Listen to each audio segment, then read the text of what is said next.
Bem-vindos à segunda conferência anual Ecoseguros, para um painel de debate onde vamos discutir o ramo vida. O ramo vida tem uma importância enorme no investimento dos portugueses e há quem diga que deveria ter mais. E registrou aqui um crescimento acentuado durante este ano de 2021, que vamos também saber os motivos. E agora interessava consolidar o crescimento dos produtos que são poupança, que são reforma, que são previdência, que são produtos de investimento das pessoas e também de algumas empresas que querem atribuir esses benefícios aos seus empregados e que terão em 2022 um desenvolvimento que era prometedor e vamos ver se assim o será. Para conhecermos melhor este assunto, convidámos o Sr. Dr. António Castanho, que é Presidente do Conselho de Administração da CA Vida, a Dra. Marta Graça Ferreira, que é Vice-Presidente da Real Vida Seguros, e o Dr. Paulo Ferreira, que é Product Director da Cleva e Neto, uma empresa de tecnologia estreitamente ligada ao ramo vida e que também nos pode dar o sentir dos seus clientes das seguradoras vida em relação aos desenvolvimentos do setor. E começaria, Dr. António Castanho, por fazer uma pergunta mais genérica. Quais foram as causas de recuperação do ramo vida em 2021? Em primeiro lugar, eu queria agradecer o convite em nome da CA Vida e também felicitar o ECO por esta iniciativa renovada de discutir os seguros e divulgar os seguros, que muito importantes são para a economia nacional. A recuperação, passando agora à resposta, a recuperação em 2021 está centrada principalmente nos produtos de capitalização / PPR por via dos investimentos e que são produtos com características diferentes daquelas que vínhamos no setor comercializando. Estou a falar concretamente de produtos Unit-Link, em que a responsabilidade do investimento é do cliente, ou seja, não há neste momento produtos no mercado, com raras exceções, em que se garante capital e o rendimento. É uma boa notícia para todos que os clientes estejam interessados neste tipo de produtos, porque até há pouco tempo aquilo que nós víamos era os depósitos a crescer de uma forma muito significativa, mesmo desmesurada, nos bancos, com o dinheiro inativo, sem remuneração, e criou-se aqui condições para que esse dinheiro possa ser investido e possa acrescentar valor, principalmente nestes tempos em que a inflação começa a ter alguma subida, e esta é a forma correta, quanto a mim, de as pessoas poderem manter o valor que tinham há uns tempos a esta parte. Como nós sabemos, a banca não tem condições para remunerar os depósitos neste momento, e esta solução encontrada pelo setor e com correspondência por parte dos clientes, penso que será uma experiência importante para o futuro, porque o futuro, independentemente da subida que estamos a ver e que eventualmente poderá ocorrer nas taxas de juros, de uma forma muito, eu diria, não muito rápida, muito controlada, é de necessariamente rentabilizar aquilo que as pessoas têm como património financeiro. Marta Graça Ferreira, entretanto, em 2022 havia um orçamento de Estado que agora ficou sem efeito. De qualquer forma, esse orçamento de Estado, ou essa proposta de orçamento de Estado, refletia os últimos 6 anos, que era uma aposta no consumo privado e pouco na poupança. Considera o fim deste orçamento de Estado negativo desse ponto de vista, ou bem pelo contrário, é uma oportunidade de se voltar a estimular poupança e previdência? Quero desde já também agradecer o facto de me terem convidado em nome da Real Vida. Nós temos muito gosto em estar presente aqui neste tipo de eventos, porque é mais uma forma também de darmos a conhecer o que é que temos, como fazemos e de dar mais informação às pessoas sobre os temas dos seguros de vida, que é algo que é extremamente importante, porque nós, como seguradoras de vida, temos um papel bem importante na economia. Relativamente à pergunta que me fez, vamos lá ver. Os últimos orçamentos de Estado em nada têm beneficiado ou motivado a poupança. Na realidade, nós estivemos, portanto, perante este ano e meio, a assistir a um aumento do estoque da poupança das famílias. Isto porque estivemos num cenário de pandemia e as pessoas estiveram num cenário de incerteza, e a realidade é que houve realmente um aumento da poupança, mas ainda assim Portugal é dos países que tem a taxa de poupança mais baixa da Europa. Ou seja, aquilo que parece ser uma boa notícia não é bom o suficiente, diria eu. A verdade é que no último trimestre, entretanto, desconfinámos e no final do primeiro semestre e no último trimestre, portanto, o consumo já subiu drasticamente e já houve uma redução da poupança das famílias. Ou seja, o que nós podemos concluir é que se realmente não houver políticas de incentivo à poupança, políticas de benefícios fiscais a médio e longo prazo, as pessoas não poupam. Pronto, esta é que é a grande realidade. E, portanto, o que falta aqui, porque nós já tivemos isto no passado, e, portanto, nós sabemos, se retomamos um bocadinho ao passado, nós assistíamos em momentos em que as pessoas realmente poupavam. Eu lembro-me perfeitamente que os meses de novembro e dezembro eram meses sempre muito agitados, porque as pessoas vinham a correr junto às companhias de seguro para entregar o seu subsídio de Natal, para fazer o seu PPR, para poderem aceder ao seu benefício fiscal. E não era só o PPR, tínhamos outras coisas, como tínhamos a poupança à habitação e tínhamos a poupança ações. Portanto, as pessoas tinham esse hábito de poupar há esses anos atrás e valia mesmo a pena realmente poupar. E mesmo que não fosse todo o subsídio de Natal, pelo menos parte deles, as pessoas faziam um esforço, e havia pessoas que faziam até entregas programadas e depois davam o remanescente no final do ano. Portanto, nós sabemos que, havendo políticas de benefícios fiscais, as pessoas poupam. Agora, é importante que o Estado tenha noção disso e consciência disso e tenha resolvido muito o tema do orçamento e orientado muito o orçamento de Estado muito na ótica do consumo, mas é importante que realmente se volte a motivar e que faça com que as pessoas voltem a poupar, porque reparamos que nestes momentos mais difíceis de pandemia houve pessoas que nem sequer tinham um plano de emergência e, portanto, foram obrigadas a criá-lo. E, portanto, é demasiado importante que o Estado olhe para isso. Outra questão igualmente importante também tem a ver com o imposto que é pago sobre o rendimento das aplicações da Forro, não é? Portanto, o rendimento, nós temos uma taxa de imposto sobre o rendimento das aplicações da Forro que atinge até aos 28%, que é extremamente elevado, aliás, é das mais altas da União Europeia. E, portanto, é algo que o Estado tem que olhar para isso, de modo a que as pessoas se tenham mais motivação em voltar a constituir as suas poupanças e constituir os seus complementos de reforma. Obrigado. Paulo Ferreira, que é da Cleva e Neto, uma empresa tecnológica muito conhecida por operar em companhias de seguros de vida, quer em Portugal, quer na Europa, e de certa forma acompanha, tenho aqui que entrar um bocadinho nos segredos dos seus clientes, não é? Como é que tem visto o entusiasmo do setor na parte de digitalização, de automatização dos serviços? Tem sido chamado a construir ferramentas que que facilitem o acesso do público, o acesso de profissionais à possibilidade de vender seguros de vida?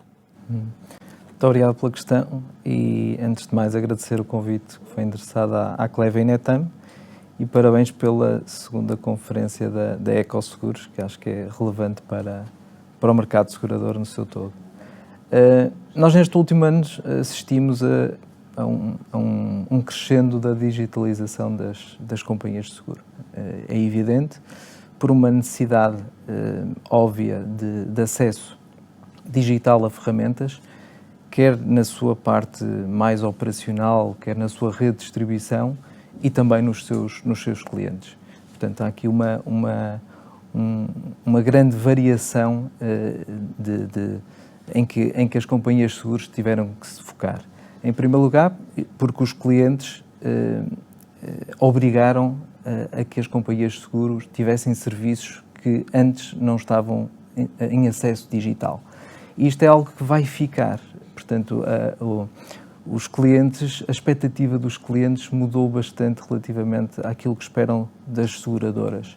E vamos assistir agora, no futuro, o que é que vai ficar permanente e aquilo que não vai ficar permanente relativamente a essa demanda. Mas uma coisa sabemos, é que há serviços que as pessoas já não dispensam de serem digitais. E nós temos muitos exemplos disso, em que fomos também procurados para resolver algumas situações dessas. Depois, por outro lado, em termos mesmo da distribuição, toda a cadeia de distribuição, quer seja feita por agentes, principalmente, mudou muito o relacionamento com os próprios clientes. Os agentes vão também procurar outras formas de se relacionar com os clientes e vão ter também outras exigências e vão procurar essas exigências junto das companhias de seguro para lhe dar melhores ferramentas e mais ferramentas para eles conseguirem fazer essa venda que antes era um pouco mais tradicional, mas agora será bastante mais digital. E, portanto, esse é outro dos aspectos também muito importante. Olhando um pouco mais para a frente, aquilo que também podemos constatar é que tudo isto também é uma oportunidade para a relação que as companhias de seguro têm com os clientes ser muito mais estreita. Ou seja, hoje em dia o cliente relaciona-se com a sua companhia de seguros vida muito numa lógica utilitária, numa lógica de quando eu tenho o meu seguro para proteção quando faço o meu crédito à habitação, quando tenho o meu seguro da empresa, o meu seguro de vida, mas muitas vezes, ou quando quero fazer um investimento, muito pela lógica bancária, não é? E, portanto, aí há ainda muitos passos que podem ser dados também relacionados com a digitalização. Por um lado, tornar a distribuição fora dos bancos, que está a crescer, e os dados são muito concretos relativamente a isso, o que faz com que os canais de distribuição também vão no sentido de serem mais advisories financeiros e perceberem junto dos clientes realmente quais são as melhores ofertas. E isso é fundamental, acompanhar o cliente em todo o seu... e acompanhar a relação do cliente e não ter essa visão utilitária. Isso também é algo que vai ser crescente, penso eu, e que aí o digital também vai ajudar muito. Ou seja, esta lógica de Financial Advisory é feita com ferramentas e com estreita ligação, e lá está o acompanhamento do cliente, que hoje em dia é feito muito de forma reativa, com ferramentas tecnológicas também pode ser mais estreito e pode ser diferenciador daquilo que é o posicionamento dos seguros com os seus clientes. Muito obrigado. Doutor, mas entretanto há uma esperança que se levanta no horizonte, que é o PEP. 22 de março é uma data mágica, mas sabe-se pouco. Mas o pouco que sabe sobre o que todos sabemos, sobre o produto, tem esperança que possa ajudar decisivamente a mudar o panorama do estímulo à poupança? Muito sinceramente, sobre o PEP, ainda não tivemos a oportunidade porque não temos a legislação em concreto, é tudo um projeto e efetivamente está previsto para março, de equacionar internamente se valerá a pena ou não.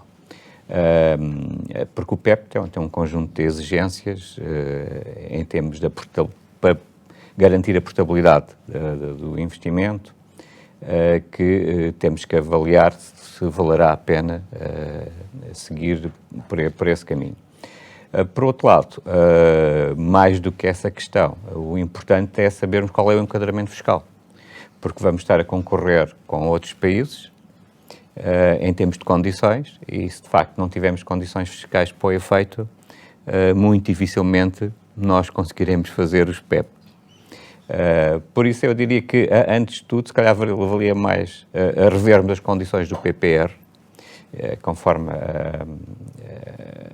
a minha colega referiu.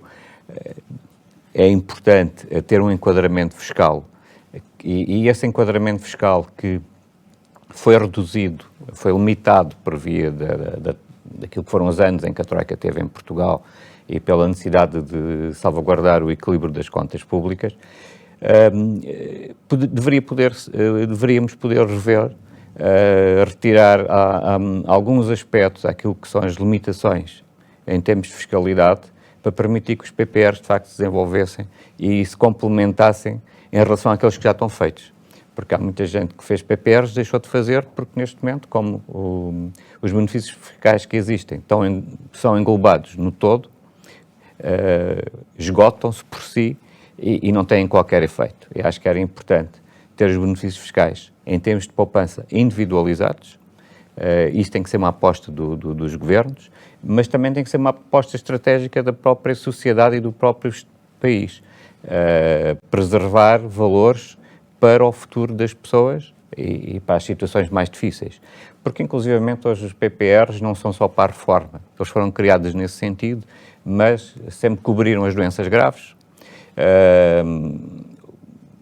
a impossibilidade de trabalhar também, e hoje também cobra a hipótese das pessoas poderem, com o PPR, pagar a sua dívida em relação às habitações que compram.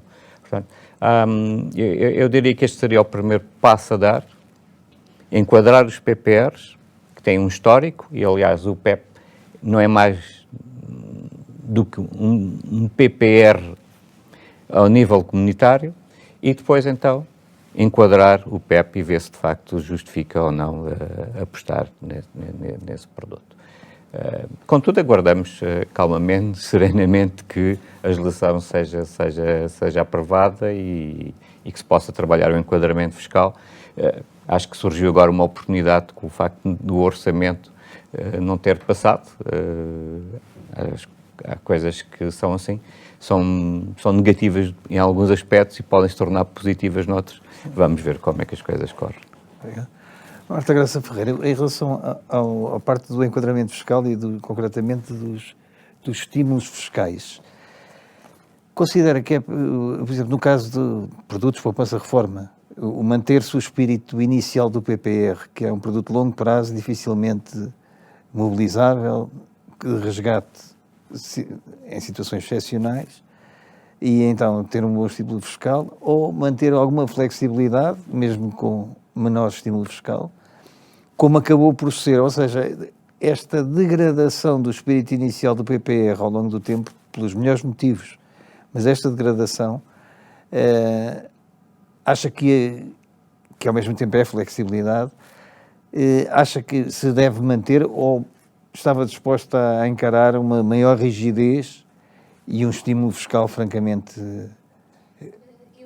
Eu estava disposta a encarar realmente uma maior rigidez com o maior estímulo fiscal, porque as pessoas quando iniciam e quando começam a fazer o PPR, fazem o PPR como um complemento à reforma e a maior parte das pessoas até se esquece que tem aqueles valores ali guardados, porque o PPR deve ser vendido por entregas programadas. É assim que deve ser vendido o PPR. É os 20 euros, os 30 euros por mês, os 40 euros. Assim é que deve ser vendido o PPR. Não é um produto que possa, para além de poder ser usado como uma forma de investimento, porque há quem o já faça, não é? Porque se não declarar para benefício fiscal, pode resgatar a qualquer momento e, portanto, eu sei que temos clientes que o fazem dessa forma, mas o objetivo do PPR é ser o complemento de reforma e, para algumas pessoas, é mesmo a própria reforma. Porque há pessoas que não fazem descontos para a segurança social ou que fazem descontos muito baixos e nós também sabemos o estado em que está a nossa segurança social e a própria insustentabilidade para que lá caminha. E, portanto, para mim, na minha opinião, é muito mais importante ter um bom benefício fiscal e a pessoa ter mais rigidez na sua mobilização Mas a pessoa tem que fazer todos os meses, faz uma entrega programada do valor que lhe é disponível fazer e saber que realmente está a trabalhar para o seu complemento de reforma. Do que realmente não haver estímulo para de benefício fiscal, não haver um estímulo, uma motivação para a poupança e depois as pessoas acabam porque realmente vão poder mobilizar. Nós já percebemos que essa política não funciona, porque é que nós temos agora, não é? O que nós temos agora é que abriram e deram mais flexibilidade ao PPR, não é? Inclusivamente com esta questão até do Covid, mas baixaram os estímulos em termos de benefícios fiscais. Não funciona.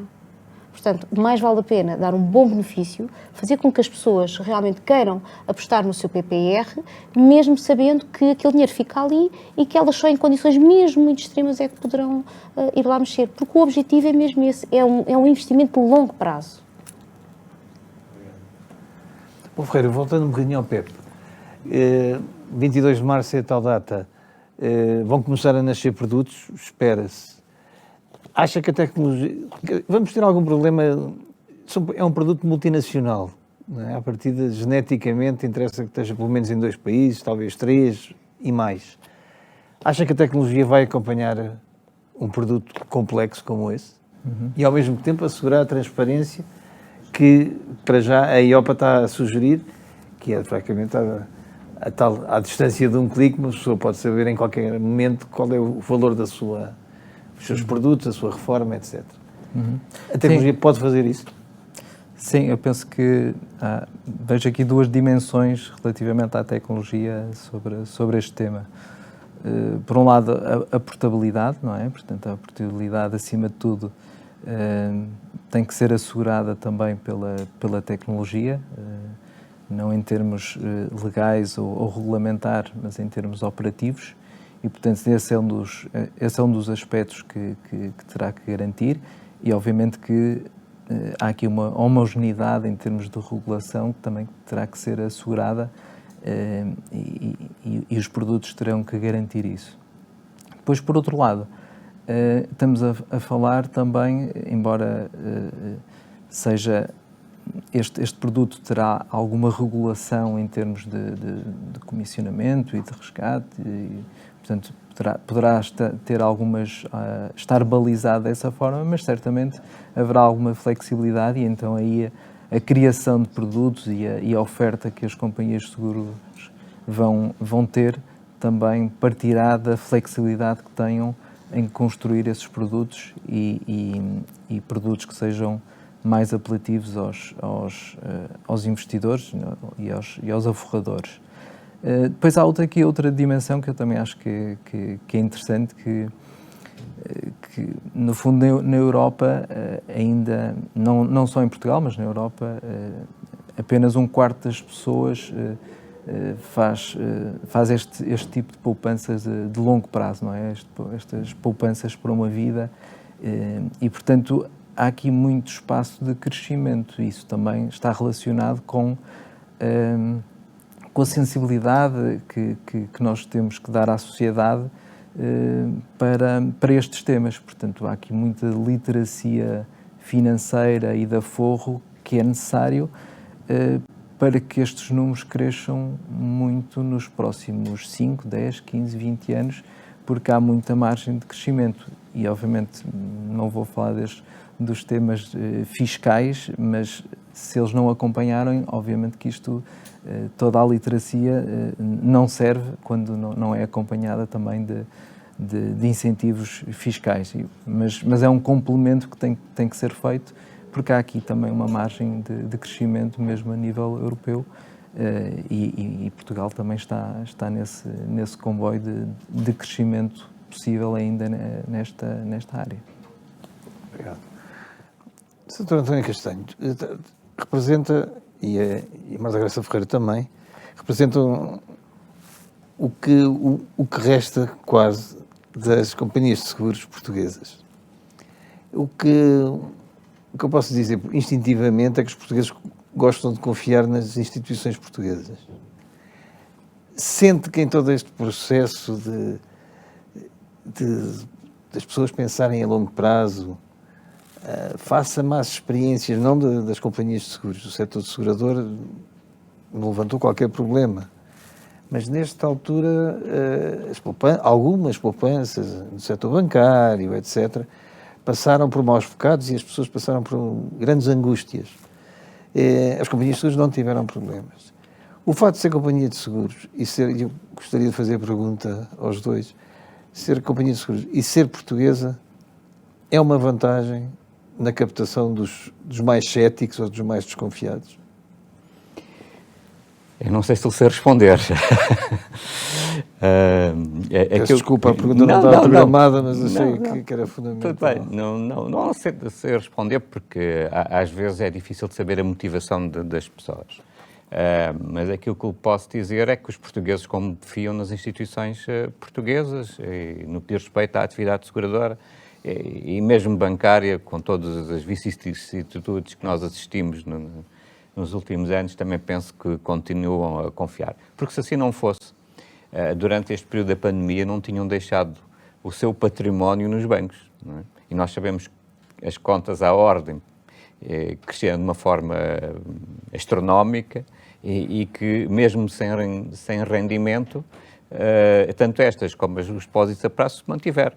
Portanto, os bancos, inclusivamente, têm tentado gerir da melhor maneira este volume de ativos que têm e que não têm solução em termos de crédito, porque o país, entretanto, passou e, como nós sabemos, o relançamento da economia leva ao seu tempo e hoje as exigências que existem para os bancos em termos do tipo de crédito que fazem, ou seja, da qualidade do crédito, são muito grandes. Mas falando das seguradoras, as seguradoras, eu penso que têm merecido da parte tanto dos portugueses como toda a Europa, até toda a civilização mais avançada, mesmo do bloco americano, toda a consideração, porque não há casos, com raras exceções, e eu falo de um que na anterior crise aconteceu, por um erro de investimento, que foi a AEG, que acabou por sucumbir à situação. De resto, não há histórico de grandes falências na atividade seguradora. Na Europa também, em 2011, 2012, também tivemos um caso que andou perto, concretamente na Bélgica, mas que por transformação não resultou, é negativo. Em Portugal, daquilo que eu conheço da história, e um dos casos tive intimamente ligado a ele, porque na altura estava na supervisão, houve 2 casos desde 1940, mas companhias muito específicas, não de atividades muito específicas mesmo, que não eram representativas e nem tinham dimensão no mercado. Daí que, tradicionalmente, eu acho que nós temos toda a confiança dos portugueses para continuar a fazer o nosso trabalho. E as empresas portuguesas, e a cara das pessoas que estão à frente das empresas são portuguesas, enfim, não é limitativo, pelo contrário, é bastante positivo para aquilo que se consegue obter. Eu vejo que no futuro nós vamos progredir e vamos progredir em termos da confiança dos portugueses. E vai ser necessário ter esta confiança, porque a tipologia de investimentos que tínhamos até há 2 anos, 3 anos atrás, era uma tipologia de investimentos em que as companhias conseguiam ainda garantir o capital e rendimentos. E os contratos eram feitos com esta base. E os PPRs também eram assim. Hoje em dia, com os níveis de taxas de juros, com as exigências que estão impostas à solvência das companhias, elas não conseguem ter este tipo de garantia. Portanto, os produtos hoje que são colocados, quem corre o risco é o cliente. E o cliente, para correr esse risco, tem que ter confiança nas seguradoras. E este ano, 2021, eu diria que está comprovado pela evolução. O mercado cresceu está a crescer em 2021 cerca de 77%, sendo que esses 77% são praticamente os produtos que as seguradoras colocam a nível do unit link, que são os produtos específicos que não têm garantia de capital e de rendimento.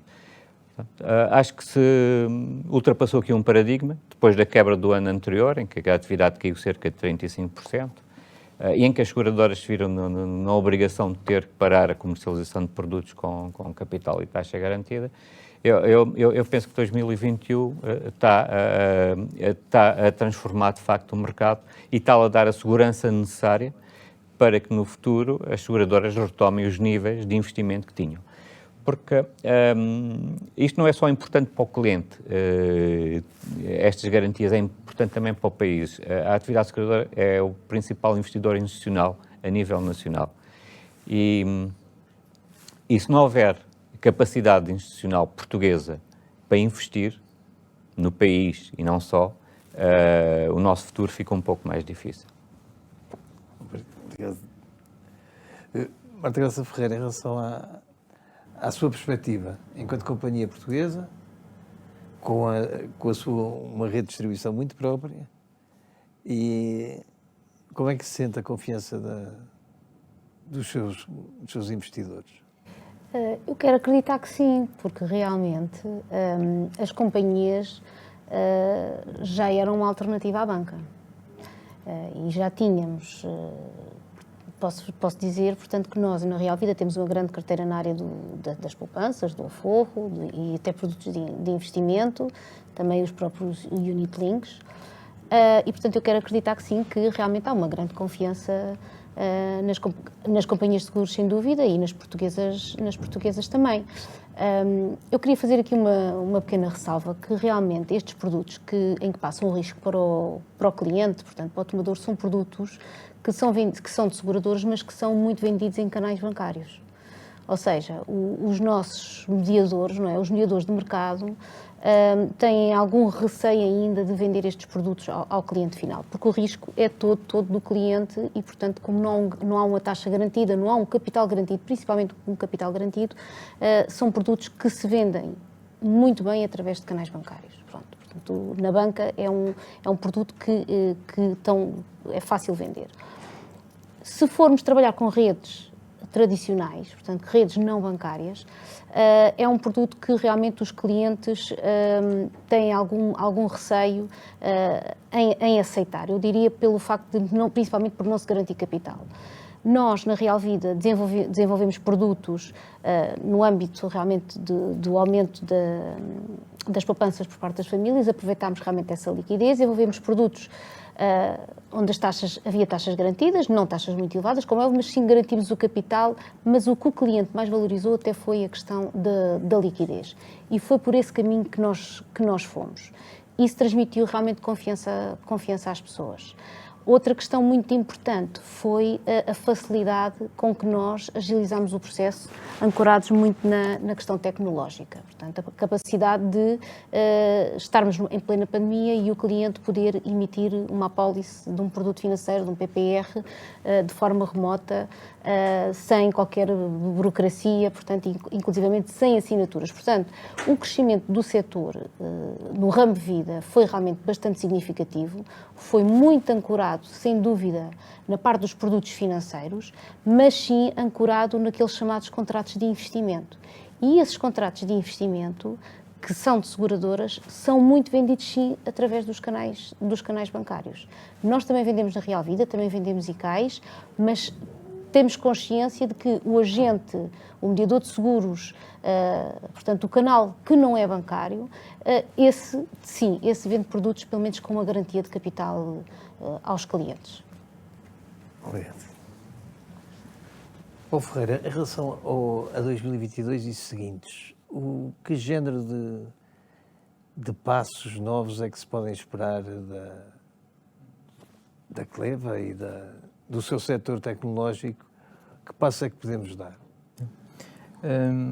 Eu gostaria aí de pegar em dois temas principais. Eu acho que que já referi há pouco, está relacionado com os clientes e com o acompanhamento que se consegue fazer dos clientes de uma forma não utilitária, mas de uma forma muito proativa, ou seja, o setor vida tornar-se relevante para as pessoas e tornar-se algo que e agora está muito em voga, não é? Nós tomarmos conta, e as empresas estão muito nessa tendência, que são cuidadoras dos seus próprios colaboradores, e aqui o setor de vida também conseguir estabelecer aqui esta relação de proximidade com as pessoas. Porque nesta relação de proximidade, para além dos produtos que já vende, não é? Tem acesso a conhecer as pessoas e a saberem aconselhar no seu investimento, e este crescimento dos produtos financeiros, que está muito alicerçada nas questões fiscais, não é? Porque ele aumenta e diminui conforme muitas vezes os incentivos ou não. Conseguir aqui uma maior taxa de penetração na sociedade desses produtos, e que não fique dependente disso. Obviamente que isto é um caminho longo, um caminho que já se tenta há muito tempo, mas acho que também aí a tecnologia ajuda muito a conhecer as pessoas, a perceber as suas necessidades e a fazer um aconselhamento bastante mais acompanhado daquilo que é as necessidades do cliente em cada fase da sua vida, e não olhar apenas para a componente de quando temos um crédito à habitação ou quando nos acontece alguma coisa. E acho que também aproveitar isso, porque esta pandemia também trouxe muito maior sensibilidade a essas questões, ou seja, a proteção dos familiares no seu todo, ou seja, as pessoas estão muito mais sensíveis, que devem proteger-se não só a si, mas os seus familiares, e, portanto, também aí há uma oportunidade de começar esse acompanhamento que se faz às pessoas. Portanto, este é um dos aspectos que eu acho que é fundamental e que vai continuar. Depois também, toda a parte de criação de novos produtos, de inovação a nível dos produtos, também será fundamental. E os seus canais de distribuição e a agilidade com que se faz tudo isso, como se procuram novos parceiros, como se procura vender os seguros embutidos noutros tipos de serviços, e, portanto, as companhias também estarem ligadas a ecossistemas cada vez mais complexos, mas também mais completos na sua distribuição. Ou seja, conseguir-se novas formas de conseguir vender os produtos, e para isso é preciso flexibilidade, é preciso conseguir-se integrar e ter outros tipos de parceiros, e vemos agora muitas parcerias nessa área, mas acho que ainda há aqui um longo caminho, e a tecnologia pode ajudar as companhias de seguros a constituir essas parcerias, quer para novos canais de venda, quer novas formas de vender os produtos, embalados de outra forma, e que sejam mais apelativos também para o cliente final. Obrigado. Eu quero agradecer muito a presença. Eu acho que ficámos bastante esclarecidos e avançámos em relação ao ano passado. No passado falávamos de um problema sem saída, que seria os produtos de vida não se estarem a vender de todo. Agora vendem-se ainda com um certo tipo de produto muito especial, mas já é um começo.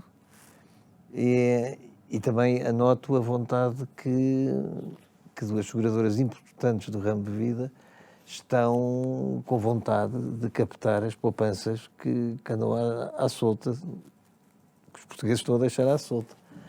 Isso é um bom sinal, porque, no fundo, à partida, os investimentos feitos em seguradoras acabam por ser reprodutivos de uma maneira mais útil, investindo em títulos de dívida pública, em títulos de dívida privada. Quer dizer, no fundo, o auxílio à economia acaba por ser muito mais direto e isento de burocracias do que o auxílio que o banco pode dar, não é? Com mesmo os fundos. Quero agradecer muito António Castanho pela sua presença, Marta Graça Ferreira, a Paulo Ferreira. Eu acho que assim conseguimos dar uma boa situação do ramo de vida em Portugal, e esperar que 2022 pior já não será, não é? Porque a partir de um orçamento em relação a este aspecto pior era difícil, Portanto, tudo será melhor com certeza. Muito obrigado e até breve. Muito Obrigado. obrigado. Muito obrigado.